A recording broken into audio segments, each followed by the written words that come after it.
Vive le vent, vive le vent d'hiver qui s'en va sifflant, soufflant dans les grands sapins verts. Oh, vive le temps. On a gardé le rouge, on a gardé le style de Noël. Festive salutations à tous et à toutes, mesdames et messieurs. On vous souhaite de passer un Noël très magique toute cette semaine sur notre chaîne de télévision. Et on va s'y atteler à vous l'offrir d'ailleurs.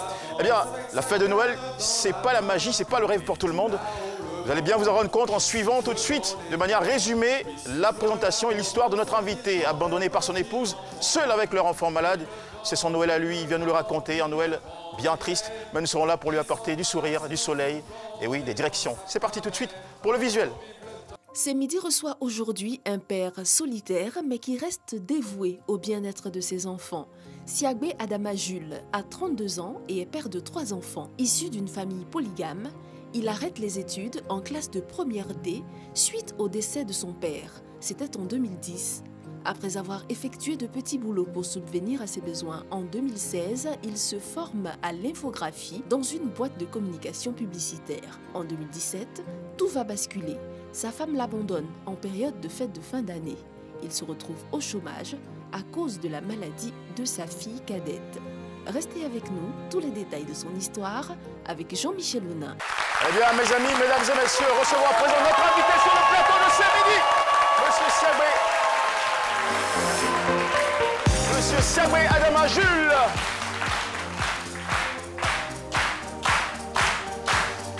Merci beaucoup pour cet accueil. Monsieur Siagbe Adama Jules, bonjour. Bonjour, monsieur. Et surtout, très bonne fête de Noël malgré tout. Merci à vous. Merci beaucoup, surtout de nous visiter à cette période très spéciale. Spéciale d'ailleurs, comme notre humoriste qui va nous rejoindre. Déjà, je tiens à saluer autour de la table Cassandra. Bonjour chérie. Bonjour au doyen Cassie.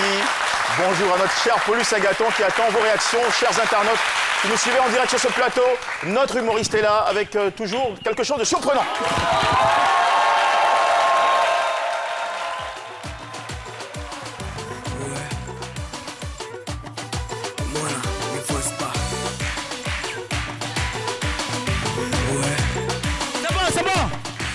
Il n'y a pas de temps. C'est bon, bonjour Jean-Michel, bonjour à tous. Mais on ne force plus. Ah ouais, mais à quoi sert le... Non. C'est devenu un oiseau de compagnie? Non, c'est pas oiseau, c'est mon poulet de 24 juillet, c'est le 24, je suis bien tiré là. Et vous n'avez jamais vu quelqu'un habillé comme ça le 24? Ah si, on a vu Obama avec ses salopettes. Voilà, chacun a sa sape, et puis bon, voilà, c'est mon poulet qui est là, et voilà, bonne fête à tous. Voilà, ça fait plaisir, on ne force plus. Soit tu as l'argent, soit tu n'en as pas, point. Voilà, c'est pour moi ça. Sacrée façon de passer la fête. Hein. Ouais, je l'aime. Allez, docteur Philo, oui. sur le thème de ce jour, vous avez votre mot à dire. Il n'y a pas que le poulet aussi qui fait du bruit. Vous allez faire votre petite, votre petite musique. Et nous attendons tout de suite là. D'accord.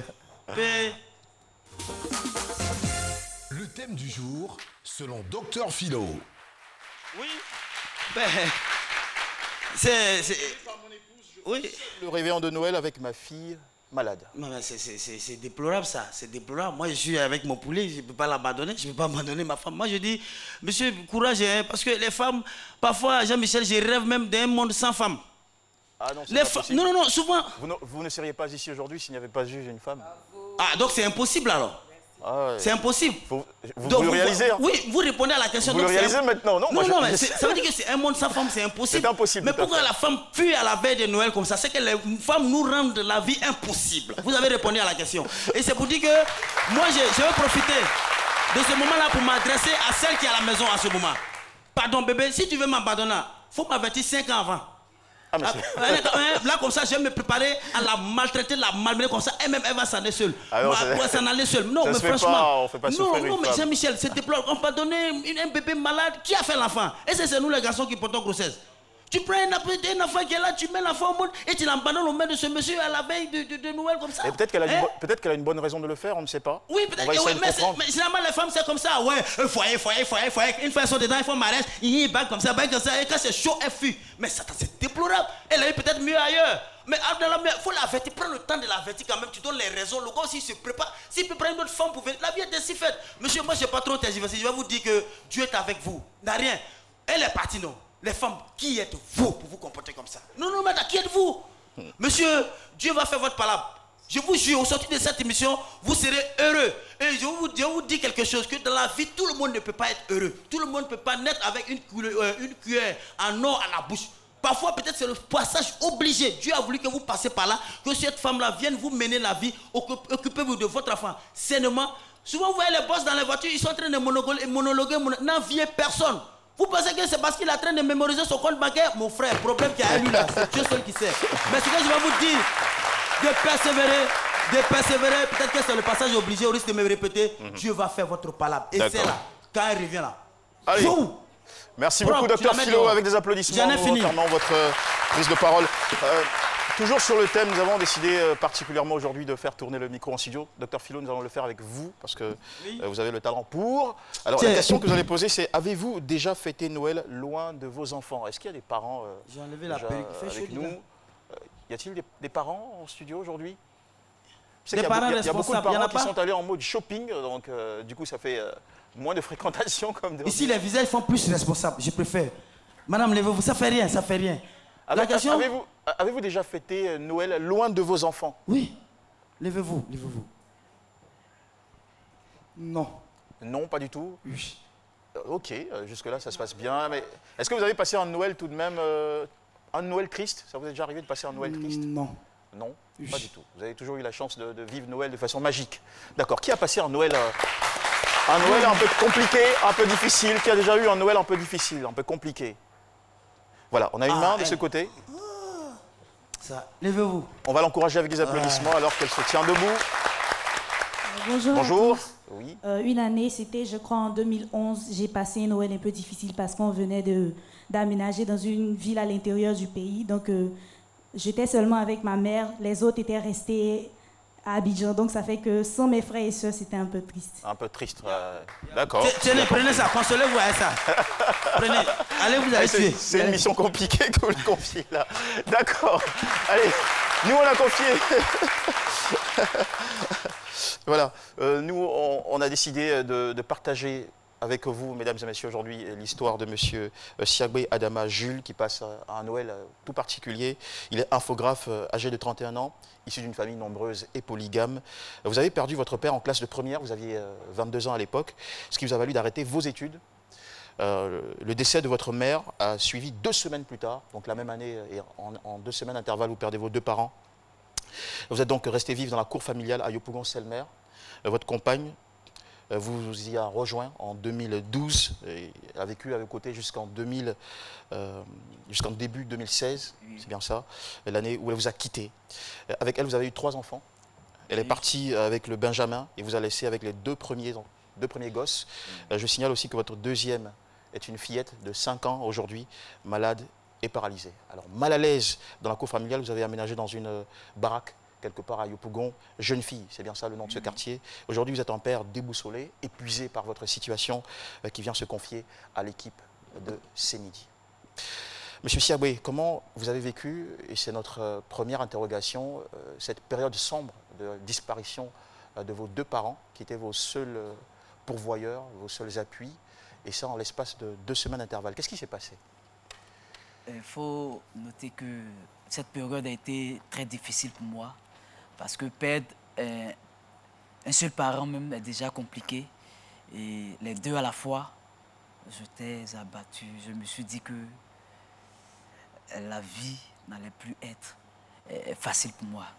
En fait. Et de quelle manière sont-ils partis, si on peut se permettre cette question? Suite à une longue maladie, papa est parti.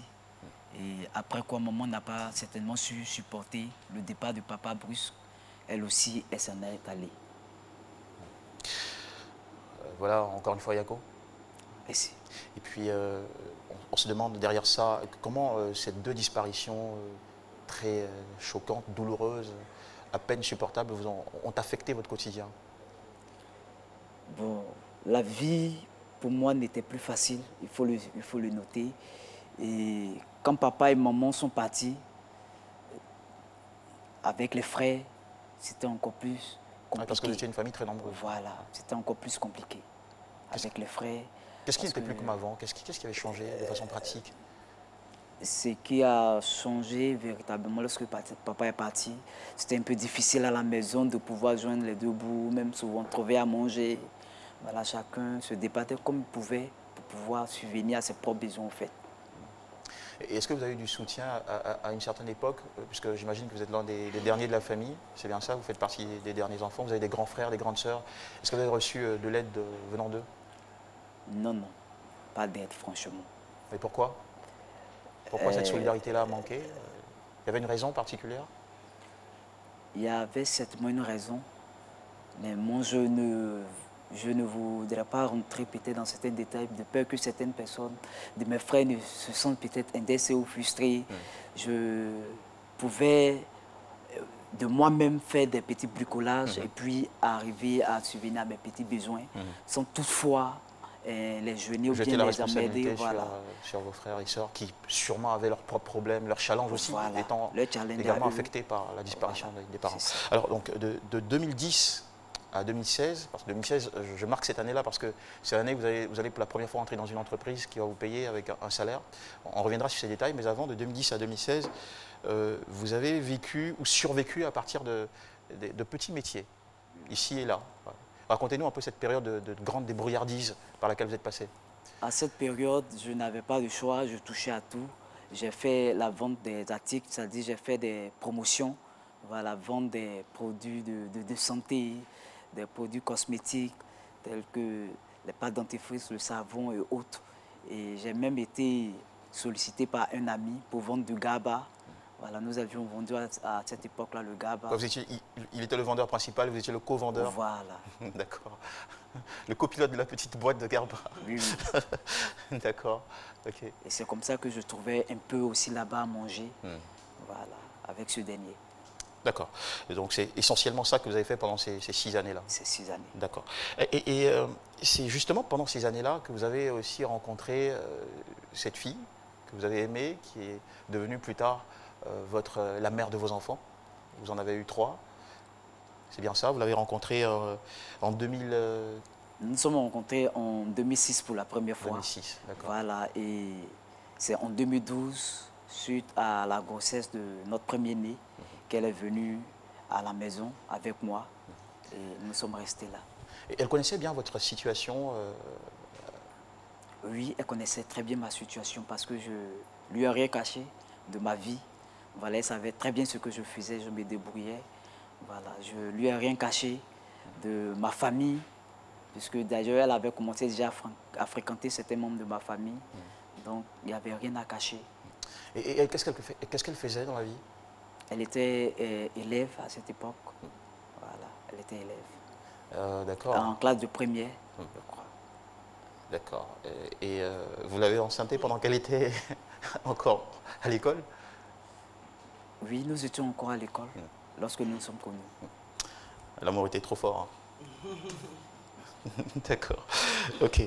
Alors, votre partenaire vous rejoint donc à la maison en 2012, enceinte de votre premier enfant. C'est un garçon. C'est un garçon. Il y aura 2 ans plus tard aussi la naissance de votre fillette. Oui. Voilà, qui est le véritable problème aujourd'hui. Bon, pas elle le problème, mais qui est votre véritable problème. Voilà, pas votre souci, votre grosse préoccupation. Et puis il y a eu ensuite un troisième qui est né lui aussi Oui. 2 ans plus tard. Oui, aujourd'hui, lui, il a 3 ans. Voilà. D'accord, ok. Alors, donc, ce qui se passe, c'est que la petite, donc votre deuxième enfant, est née avec des difficultés de santé. C'est ça. Que vous avez constaté à un certain moment. Je pense que c'est déjà à l'âge de 3 mois. Revenons sur ces faits. Lorsque la petite a eu ses 3 ans, ses 3 mois du moins, parce que nous étions... Normalement, quand un enfant naît et fait un processus de croissance, nous avons constaté qu'elle avait un problème véritable de s'asseoir. Et ça a commencé à nous interpeller. Donc certaines personnes nous ont dit que c'est un problème une maladie d'oiseau, de bosse et autres. Nous sommes allés voir les femmes, voilà, pour la traiter avec les indigénas. Et vu ces traitements, nous avions constaté que ça n'allait pas. C'est ainsi que nous nous sommes orientés vers l'hôpital. Nous sommes partis précisément au CHU de Yopougon. C'est là qu'on nous a dit qu'elle avait des problèmes de nerfs. Et là-bas aussi, on nous a orientés au CHU de Treichville. Et les médecins ont dit qu'elle a un sérieux problème. Ce n'est pas seulement que des problèmes de nerfs, mais elle vit une situation encore plus compliquée que ce qu'on nous a dit. C'était quoi la complication? La complication, parce qu'on nous a dit qu'elle avait déjà des signes que le cerveau ne fonctionnait pas très bien et qu'elle ne pouvait pas avoir les facultés pour pouvoir marcher.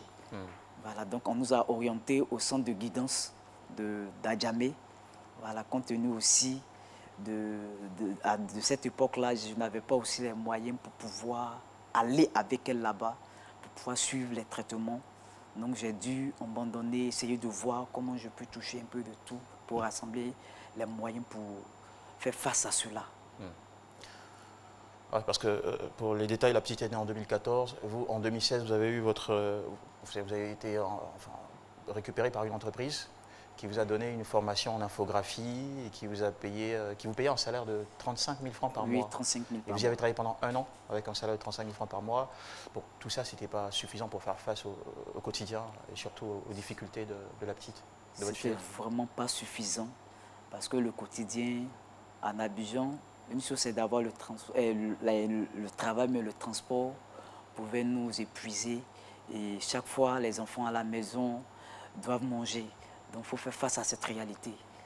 Donc, le salaire ne suffisait pratiquement pas. Je ne pouvais pas m'en sortir avec le salaire en m'occupant de ma fille. De votre fille. Mais, excusez-moi, quand vous êtes parti à l'hôpital et qu'on vous a orienté, vous avez dit après le CHU, on vous a orienté où? Au centre de guidance d'Adjamé. Adjamé. Maintenant, on vous a rassuré que la petite pouvait guérir? On nous a donné, c'est au niveau de Bonois. Lorsque nous sommes allés sur les pistes, on nous a dit ceux qui étaient spécialisés dans ce genre de cas, c'est le centre d'Honoria de Bonois. Et nous avions été là-bas. C'est là-bas qu'ils ont fait un diagnostic en nous disant que la petite fille a un problème psychomoteur et des lésions au niveau du cerveau. Et quelles étaient les perspectives pour son cas? Qu'est-ce qui était envisageable? Ce qui est bon, c'est que les médecins ont dit son traitement va sur 3 étapes. La première étape, c'était de lui faire d'abord un scanner pour pouvoir déterminer la lésion et ensuite intervenir de manière s'il faut faire une opération ou il faut la traiter et après passer à la rééducation puisqu'elle ne marche pas et elle ne parle pas. Voilà, c'est la 3e étape. Et tout ça, ça coûte quelque chose? Ça coûte beaucoup pour vous? Ça coûte beaucoup. Vous avez une estimation des coûts? Ça coûte beaucoup. Bon, par expérience, pour ceux qui ont vu ce genre de cas, souvent des gens parlent de 2 millions, de 3 millions pour que leurs enfants puissent se retrouver. Et face à ça, vous avez... c'est le minimum au fait. Voilà, le minimum. Et quand on vous a fait ce diagnostic-là, comment vous l'avez pris? Franchement, j'étais encore 2 fois sonné. Parce que déjà, face à ces réalités que je vis, et voir ma fille dans un certain nombre d'états, ne pouvant pas aussi l'aider, ne pouvant pas la soigner, vraiment en tant qu'un père, chaque nuit, ça ne me faisait que... Je ne faisais que, au fait, verser les larmes, voir ma fille souffrir et ne pas pouvoir lui venir en aide. Vous ne pas pouvoir faire quelque chose. En tant que père. Voilà, ça vraiment... Et votre partenaire, comment elle le vivait aussi à vos côtés, cette situation? Puisqu'elle m'a abandonné. Oui, mais avant de vous abandonner, elle a été avec vous pendant... Elle n'a pas vécu franchement ce que j'ai vécu avec ma fille. Elle ne partait pas voir à l'hôpital aussi? C'est quand je partais à l'hôpital, j'essayais de l'obliger souvent à venir. Et quand elle venait, bon, elle n'était pas plus centrée sur la santé même de la fille. Elle avait des idées ailleurs, au fait. Pratiquement, je suis plus proche de la petite. Qu'est-ce qui vous dit qu'elle n'était pas centrée sur la santé de votre fille? Peut-être qu'écrasée aussi par les soucis, elle se sentait perdue complètement en tant que maman. Bon, peut-être elle était sous le choc, mais en tant qu'une mère, elle devait être là aussi pour soutenir son enfant. Oui, il y a une question de Cassandra. Alors, vous vous avez expliqué que vous vous êtes mis en couple quand vous étiez encore à l'université, c'est ça? Non, pas à l'université. Enfin, à l'école. Non, il a stoppé ses cours en première suite à la disparition de ses parents. Suite à la disparition des parents. La mère de la petite, à quel âge? Elle a 28 ans aujourd'hui. À cette époque-là, elle avait quel âge? À l'époque, elle avait 23 ans. Quand elle est tombée enceinte? Oui, oui.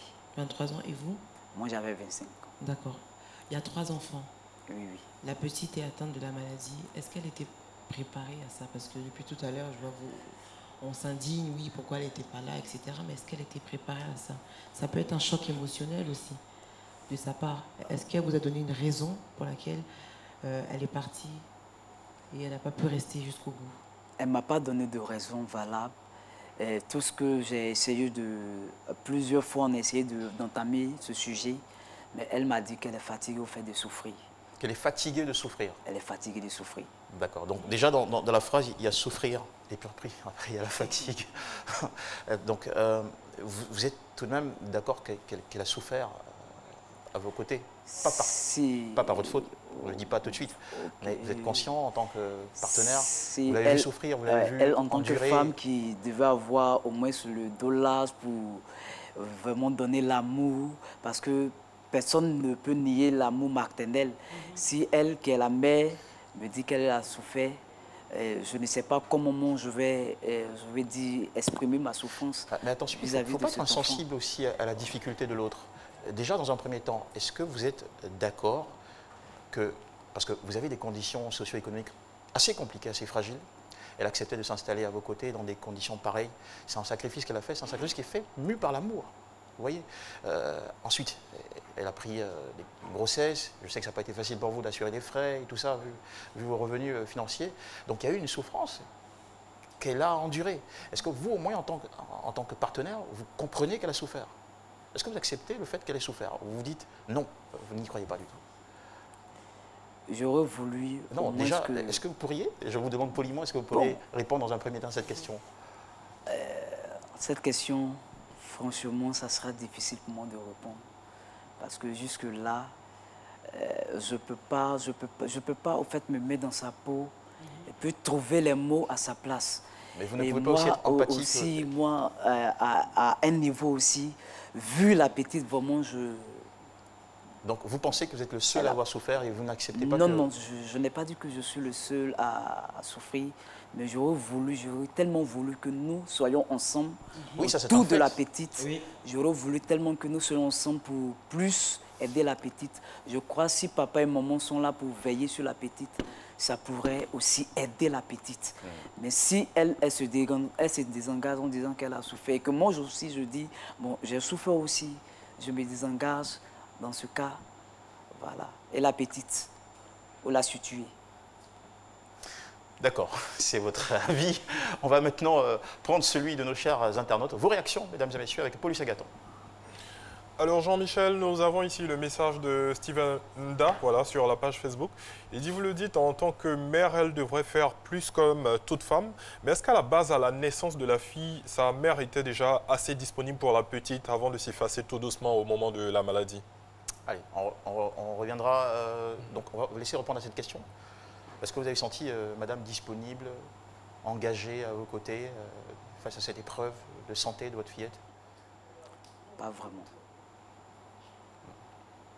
Pas vraiment, parce que c'est quand le besoin se faisait sentir que j'étais obligé, pas moi, de l'appeler, l'obliger à venir, à suivre la petite, pendant que je pouvais aller peut-être faire 2-3 trucs pour avoir un peu d'argent sur moi, pour pouvoir faire face à certaines choses au fait des soins de la petite au fait. Mais avec votre premier enfant, vous l'avez sentie beaucoup plus présente? Elle est beaucoup présente même. Mais jusqu'à aujourd'hui, en fait, elle est beaucoup attachée à ce dernier-là. Mais c'est avec le deuxième que tout a changé? Voilà, que tout a changé. Peut-être qu'elle n'était pas, comme vous le disiez, Cassandra, préparée à cette situation-là. Voilà. Sait-on jamais. Écoutez, mesdames et messieurs, tout de suite, la pub et nous revenons pour la suite de cette émission. Bonjour 2020. Bonjour 2020 Abidjan, 2 dates. Bonjour 2020 Abidjan, 2 spectacles. Bonjour 2020 Abidjan, un lieu. Palais de la Culture de Trècheville, salle à Noumambo. Bonjour le Classico Allez, vendredi 27 décembre. Bonjour le Classico Retour, samedi 28 décembre. Bonjour depuis 13 ans. Bonjour, un concept RTI. Les premiers gestes du matin sont essentiels pour bien démarrer la journée. L'eau minérale naturelle Assini participe à votre équilibre et vous met en pleine forme. Assini fait partie de vos moments de partage avec vos amis. Assini partage vos instants de complicité en famille.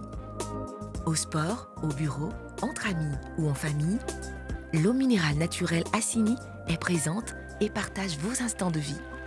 Un produit NBC. Nous sommes de retour sur RTI1 et c'est Noël compliqué pour notre invité de ce jour qui est père de 3 enfants, abandonné par sa compagne. Il est aujourd'hui seul avec 2 de ses enfants, dont une, la fillette, malade et paralysée. Il passe un Noël des plus sombres et il vient partager, bien sûr, depuis quelques minutes, on le fait d'ailleurs, sa douleur, son choc et sa situation avec nous sur le plateau de ces midis. C'est aussi ça la vocation de cette émission, être proche de ceux qui sont en difficulté, partager vos émotions les plus belles comme les plus difficiles. Monsieur Siagbe Adama Jules, alors aujourd'hui que madame est partie, seule avec le premier, donc l'aîné qui a 7 ans, la petite qui a 5 ans et qui est malade, comment vous arrivez à prendre soin d'eux? Comment vous faites face aux challenges du quotidien? Quand vous devez sortir, à qui vous les confiez? Comment ça se passe à la maison? Pratiquement, quand je sors pour aller faire des courses ou aller chercher de quoi, à pouvoir subvenir à leurs besoins, puisque la petite n'est pas stable, je suis obligé de l'attacher et je laisse la nourriture pour que son grand frère puisse lui donner à manger. C'est comme ça que je peux lui permettre de rester dans un cadre plus sécurisé, de peur qu'elle ne se blesse, qu'elle ne prenne quelque chose pour avaler. Attends, excusez-moi. Vous avez dit attaché. Oui, alors, je pèse bien de façon, je l'attache. Vous pesez bien vos mots, d'accord. Voilà. Alors, expliquez-nous ce que ça voudrait... D'abord, pourquoi vous l'attachez et comment? Je prends une corde et je mets à ses pieds et il y a un pilier dans la maison puisque je vis pratiquement dans une maison en bois, dans une baraque. Donc, j'attache à l'autre bout du bois pour pouvoir l'immobiliser dans un cadre bien propice pour qu'elle puisse s'amuser, de peur que sortant de ce cadre, elle ne se fasse de mal. Mais le petit frère, il a 7 ans. Non, c'est le grand frère. Pardon, le grand frère, il a 7 ans, il a 7 désolé. Ans. Vous ne trouvez pas qu'il soit capable de veiller chez sa petite sœur en votre absence? De sorte que vous ne soyez pas obligé de la mettre dans des conditions aussi inconfortables? Il ne peut pas la maîtriser. En fait, elle est beaucoup agitée. Elle est beaucoup agitée. Elle bouge dans tous les sens. Elle n'a pas conscience de quelque chose. Elle peut toucher n'importe quoi. Elle peut prendre n'importe quoi pour manger, pour avaler. Donc, pour pouvoir la maintenir dans un cadre, je l'attache et je laisse la nourriture pour que son grand frère puisse avec elle partager. Bon, moi, j'ai une question. Vous étiez en famille, vous étiez dans le couple familial. Mais avec cette situation que vous vivez, pourquoi ne pas rester à la maison des parents, dans la cour familiale, pour pouvoir bénéficier de l'aide des frères et sœurs et voire même confier votre fille à un de vos parents. Et vous allez rester tout seul dans une baraque avec 2 enfants, avec un enfant qui est malade. Vous faites ça comment? Si j'avais cette possibilité encore de rester en famille, c'est-à-dire, au fait, chacun est face à sa réalité, à ses challenges. Tu as tes soucis, ce sont tes soucis. Tu as tes difficultés, ce sont tes difficultés. Je l'ai dit, je ne veux pas vraiment entrer dans certains détails pour que quelqu'un ne dise que je suis parti dénigrer la famille aux yeux du monde entier. D'accord. Je préfère garder ces réalités-là. Il n'y a pas de souci, on vous a bien compris. Nous, on ne vous demande pas de dénigrer votre famille. Nous, la question, c'est pourquoi, pour le bien-être ou le mieux-être de l'enfant, ne pas confier, si vous voulez quitter la famille, au moins la famille ne vous a pas dit merde. Alors, vous pouvez confier tout de même votre fillette et votre fils aussi à la maison familiale, parce que c'est la sécurité à la base, la famille. Et partir vous débrouiller, revenir chercher vos enfants pour passer du temps avec eux aussi longtemps que vous le vouliez. Il n'y a vraiment personne pour s'occuper d'eux. vraiment personne. Est-ce que la faute ne vous incombe pas finalement? Parce qu'une famille ne peut pas vous rejeter. Et puis même quand la femme, excusez-moi, mais la main, la dame est partie là. C'est-à-dire, genre, c'est votre deuxième enfant qui souffre comme ça. Et après ça, dans toute cette souffrance, là, vous avez fait un troisième bébé encore. Peut-être que vous avez voulu faire quatrième, c'est ce qui a fait qu'elle est partie aussi. Hein? Non, non. Parce que tout à l'heure, moi, j'ai attaqué les femmes. Bon, finalement, je vois qu'un peu... Hein, vous aussi, un peu de... Cassandra? Finalement, oui, pour reprendre un peu ce que Jean-Michel et Philo sont en train de dire, finalement, est-ce que vous ne faites pas un peu preuve d'orgueil et vous voulez tout gérer tout seul et pas accepter que quelqu'un vous aide? Parce que face à la difficulté, face à la maladie, quand même, un membre de votre famille peut accepter de vous soulager, au moins pour la petite. Mais on dirait que vous voulez tout gérer tout seul. Quand vous parlez d'attacher l'enfant, sincèrement, moi, vous m'arrachez le cœur, quoi. Sincèrement, je ne sais pas, il y a toujours une petite solution, monsieur. Même si c'est difficile, je sais, on ne vous juge pas, mais il y a toujours une petite solution. Il y a un oncle qui est gentil quelque part. Il y a toujours une petite... Même les voisines, en Côte d'Ivoire ici, en Europe c'est un peu plus difficile, mais en Côte d'Ivoire, je sais, même les voisines par expérience peuvent vous venir en aide. Oui, dans la cour je suis, voilà, même la voisine ne peut que veiller sur la petite. Comme je le disais, elle ne peut pas rester... Elle est beaucoup agitée, on ne peut pas l'attraper, même si je la confie à quelqu'un, la personne ne peut pas l'attraper toute la journée. C'est ce que vous pensez, voilà. Ou est-ce que vous avez essayé tout de même de... Elle est beaucoup agitée. Est-ce que vous avez essayé? J'ai plusieurs fois essayé de la laisser même à une voisine dans la cour, parce que quand elle se déplace, la petite, elle touche à tout, par un manque d'inattention, elle peut... peut-être toucher à quelque chose. La dernière fois, quand je l'ai laissée à la maison, bon, la dame, elle n'a pas fait exprès, puisque c'est la voisine. Elle m'a dit de la laisser un peu à liberté. Aujourd'hui, elle est là, elle va la surveiller. Mais quand je suis venu le soir, on m'a dit qu'elle est tombée dans une fosse septique que les voisins étaient en train de creuser. Et ce jour-là, il a plu. Dieu merci, la pluie avait absorbé un peu de l'eau. Sinon, si l'eau était à un certain niveau, certainement, ce jour-là, elle allait se noyer. D'accord. Vous êtes renseigné auprès d'associations, je ne sais pas, à la PMI, vous avez fait des démarches comme ça? J'ai fait des démarches au niveau de la pouponnière de la PMI. On m'a dit que déjà là-bas, eux, ils n'ont pas de moyens. Ce sont des personnes qui leur viennent en aide pour soutenir les enfants. Et généralement, quand les parents viennent, ils ont tendance à abandonner les enfants et que la pouponnière est déjà remplie parce que les cas qui sont déjà là, ils n'arrivent même pas à faire face à cela. Mais s'il y a une possibilité d'aller voir, comment dirais-je, à Bonois, toujours, on m'a parlé du centre Pio, je suis allé là-bas. Voilà, ils m'ont dit pratiquement qu'ils faisaient ça des années, mais dans ces temps-ci, comme les temps sont difficiles, ils n'ont pas eux aussi de ressources. Comme je dois, c'est sur les subventions qu'ils arrivent à recevoir les enfants et subvenir à leurs besoins. Vous n'avez pas essayé aussi d'avoir quelqu'un pour... Enfin, ça existe, hein, une ménagère. Chérie, ouais. Non, pas forcément ça. Mais il est mignon, il peut draguer notre fille. Du personnel de maison. Voilà, quelqu'un à la maison qui...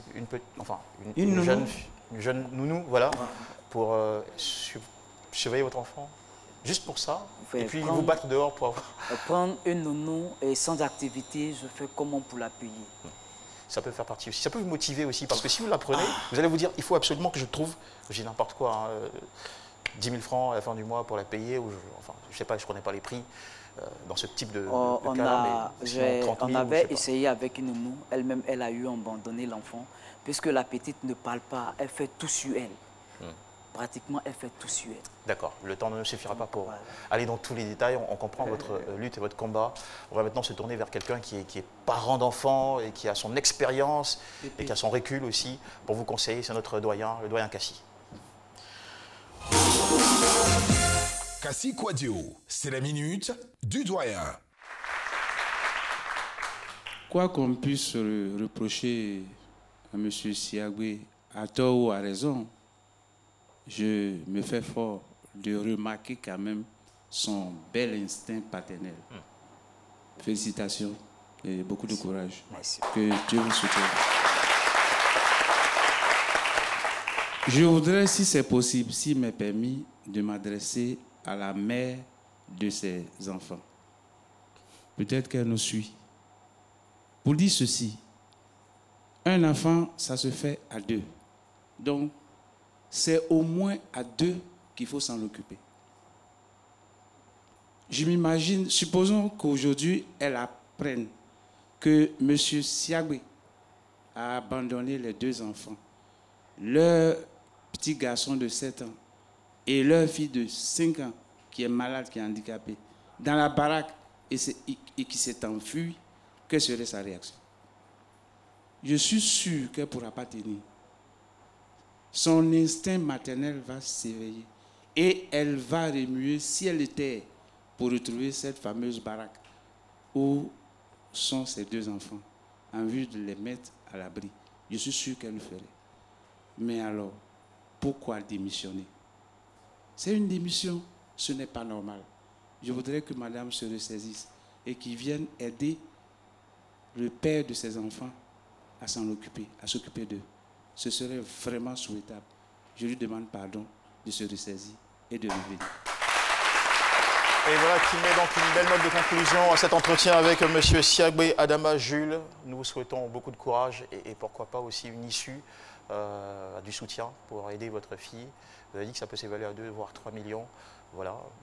Les oreilles et des grands cœurs, il y en a à Noël. C'est la seule magie que nous souhaitons pour vous et la petite qu'on embrasse très fort. Mesdames et messieurs, on va donc applaudir pour notre invité qui va vous dire au revoir et recevoir entre-temps notre premier invité témoin. Woyo Nadège, madame ou mademoiselle, on va savoir. Mademoiselle ou madame? Mademoiselle ou madame? Mademoiselle? D'accord, arrêtez-vous juste à côté de moi. Okay. Voilà, j'ai donc pris le renseignement très vite. Mademoiselle Woyo Nadège, bienvenue sur le plateau de ce midi. La nouvelle avec vous, c'est l'opération Zéro enfant sans cadeau. Vous en êtes à votre première édition. Première édition de l'opération Zéro enfant sans cadeau. Cette année, nous nous sommes fixés l'objectif de réduire le nombre d'enfants qui fêtent son cadeau à 0. Voilà, donc il ne doit pas avoir d'enfants quelque part qui fête son cadeau. Comment vous y prenez pour y parvenir? C'est pas évident. Il y a des millions d'enfants en Côte d'Ivoire. Tout à fait, mais il faut déjà se fixer l'objectif et travailler à ça. Okay. Voilà. Alors, le contenu de votre opération, il s'agira de faire quoi? De descendre dans les quartiers précaires. Déjà, demain dans la matinée, à partir de 7 h, c'est ce que nous allons faire. Nous allons descendre dans les quartiers précaires. Nous allons sillonner les quartiers, entrer dans les cours, faire du porte-à-porte. Ce que je peux dire, c'est qu'un enfant, quand il reçoit un cadeau, le jour de la Noël, il est forcément avec son cadeau. Voilà, en train de jouer quelque part. Et quand on entre dans une cour, quand on voit des enfants qui n'ont pas de cadeau en main, c'est qu'ils n'en ont pas eu. Voilà. Et c'est à ceux-là qu'on veut faire la surprise. D'accord, c'est votre cible. Alors, voilà. Votre périphérie d'action, c'est uniquement Abidjan ou Non, à l'intérieur aussi, mais puisque nous serons à Abidjan, il y aura d'autres équipes ailleurs. Voilà. Vous ciblez combien de villes ou quartiers? Quartiers, Abidjan, les communes, il y en a 4. Voilà. À l'intérieur aussi, voilà, il y aura d'autres équipes. Okay. Voilà. C'est bien compris. Donc le rendez-vous, c'est demain à partir de 7 h. À partir de 7 h. Dans toutes les villes et communes d'Abidjan concernées. Communes de Côte d'Ivoire. Ce que je peux dire déjà, c'est qu'il y a une collecte de fonds qui est lancée depuis un mois. Et les gens réagissent. Pour ceux qui n'ont pas encore réagi, on leur demande de le faire. Ils vont réagir, voilà. C'est ce qu'on souhaite. Voilà, j'aimerais dire merci. Comment ils peuvent s'en donner le numéro? Vous avez une plateforme sur les réseaux sociaux? Si, je peux donner le numéro, j'ai bien envie. Non, ici, on ne donne pas de numéro. On ne donne pas de numéro. C'est déjà ok. De toute façon, voilà, c'est Zéro enfant sans cadeau l'opération. Je veux profiter, Jean-Michel, pour dire merci à ces artistes qui ont associé leur image. J'ai Bouclaï qui est avec moi sur le plateau. Tous ces artistes qui ont associé leur image à l'opération, je veux leur dire merci. Je dis merci aussi à tous les membres de l'ONG qui nous ont accompagnés sur ce plateau. Et nous vous remercions nous aussi également et nous vous raccompagnons. Et bonne fête demain, bonne fête de Noël à vous. Très gentil. Voilà, merci beaucoup. Zéro enfant sans cadeau. Zéro enfant sans cadeau. Vous allez faire des cadeaux à vos enfants pour Noël? D'accord. Cassandra, tout de suite, pour sa rubrique. Cassandra Samoa, c'est Clap Média. beaucoup. Alors, on part tout de suite avec Star Wars, l'ascension de Skywalker. Alors, c'est la conclusion de la saga Star Wars avec un film réalisé par Abraham J.J., un film de 2h22, le genre aventure science-fiction. Il y aura des nouveaux personnages. On regarde. C'est un instinct.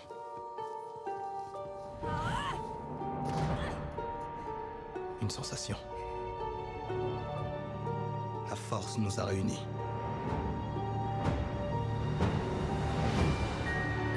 Nous ne sommes pas seuls. Les gens honnêtes combattront si on les guide. Tout le monde croit me connaître. Personne ne me connaît. Moi, je te connais.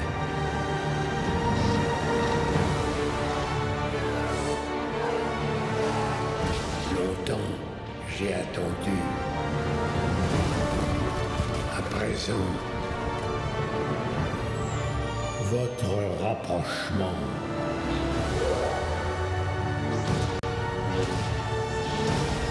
Et votre perte. Mais qu'est-ce que tu fais, Tropéo? Je regarde une dernière fois mes amis.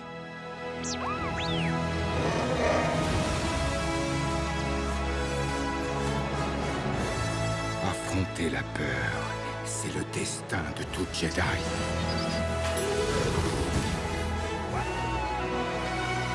Ton destin.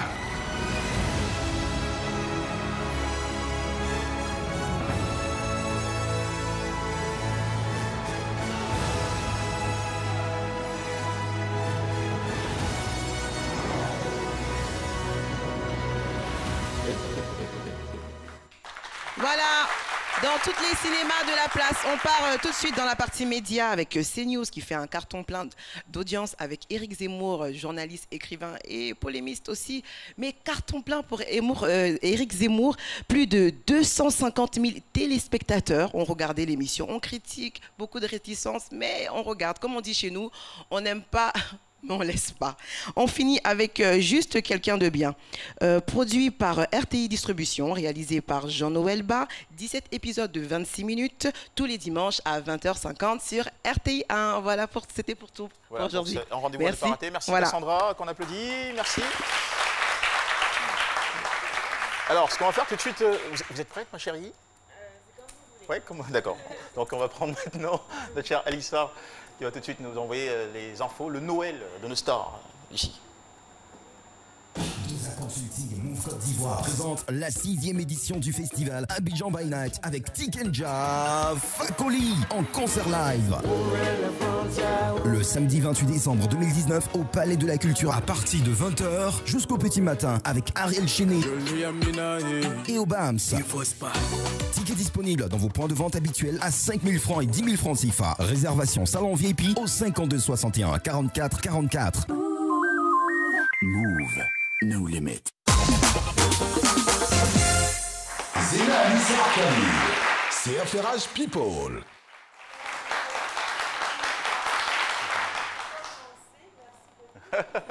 Ça m'encourage.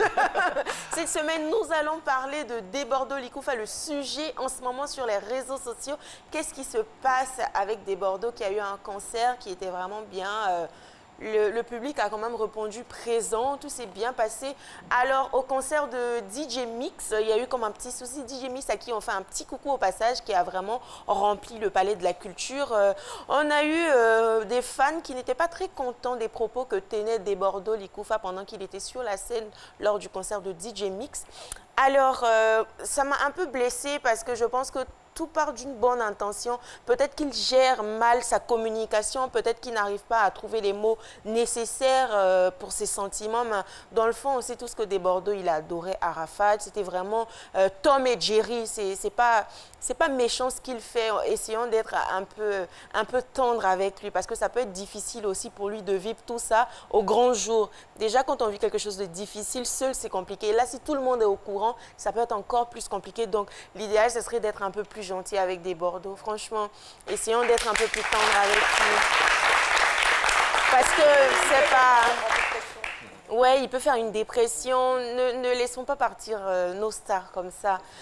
Il va pas le dire, il va pas venir nous dire « je souffre, j'ai mal, voilà comment je gère ma crise et tout ». Mais bon, essayons de comprendre, essayons de nous mettre un peu à la place des personnalités publiques. C'est pas tout le temps évident, même si parfois on fait genre mine de rien, c'est pas très facile. Desbordeaux qui a soutenu des enfants malades aussi hier.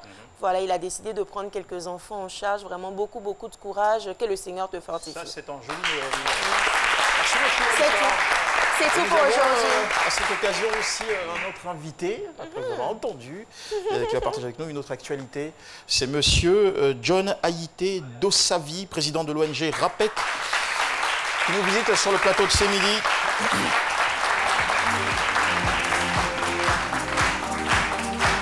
Avec nous ici. Bonjour monsieur Dossavi, bienvenue. Oui. Alors, vous êtes l'initiateur depuis 2014 de la Journée mondiale de la culture africaine et afro-descendante qui a été, et ça c'est une très belle nouvelle, récemment adoptée par la conférence générale de l'UNESCO. C'était le 20 novembre 2019. Donc cette journée sera célébrée désormais tous les 24 janvier à travers le monde. Alors, je tiens d'abord à remercier la Côte d'Ivoire, d'autant plus que la Côte d'Ivoire fait partie de ces 22 pays qui ont co-parrainé le projet de résolution qui a été voté par l'UNESCO, comme vous venez de le dire.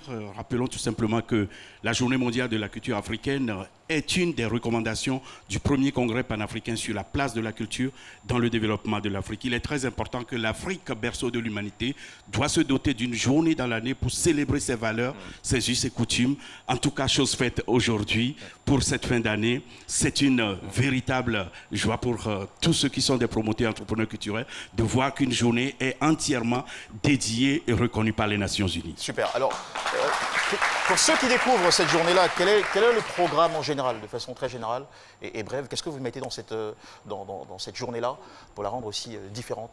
Alors, je crois quelque part que nous allons prendre les choses dans les normes. Quand on parle justement de la fête de la musique, on sait très bien qu'on parle de la musique. Quand on parle de la Saint-Valentin, on sait très bien ce qu'il y a à faire. Mais quand on parle de la culture africaine, elle est transversale. Donc, chacun peut célébrer sa journée mondiale de la culture africaine comme bon lui semble. Et surtout, c'est très important, ici en Côte d'Ivoire, notre point focal qui est tout simplement Wakili Alafé, que je salue d'ailleurs au passage, c'est grâce à lui que je suis actuellement en Côte d'Ivoire. Je le salue au passage. Donc vous allez vous tourner, bien évidemment, mais sachant très bien qu'il va y avoir une manifestation officielle qui sera portée par Total Communication. Donc, bien évidemment, il passera chez vous ici, Wakili Alafé. D'accord. Merci beaucoup, monsieur John. Je vous remercie. Haïté Dossavi, ça a été un plaisir. On vous souhaite un joyeux Noël. Joyeux Noël, voilà, et puis joyeux Noël à tous les enfants. Et bien évidemment, joyeux Noël à tout le monde. Allez, au revoir. Et pour finir cette émission, on parlera de notre rendez-vous le plus attendu de l'année, le rendez-vous humoristique Bonjour, pour évoquer aussi.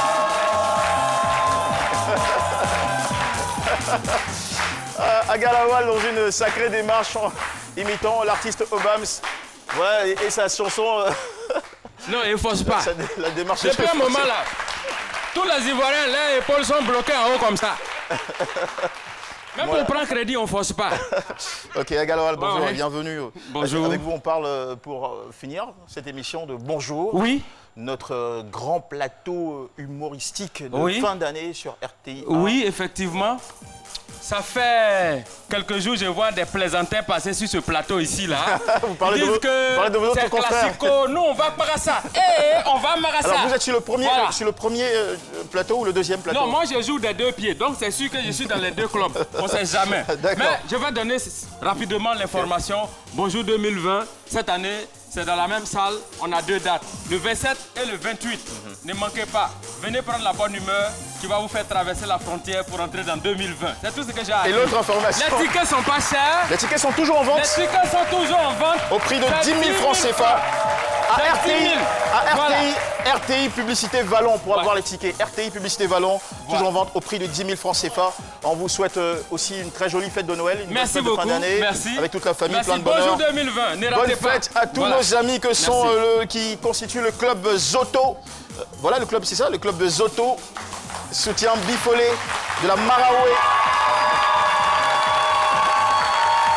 Avec sa présidente Irielou Naye Yvette, l'ONG La Ronde des Enfants, Opération Zéro Enfant sur cadeau avec Nadège Woyo, représenté là. Le fan club C'est Midi aussi, bonne fête à vous.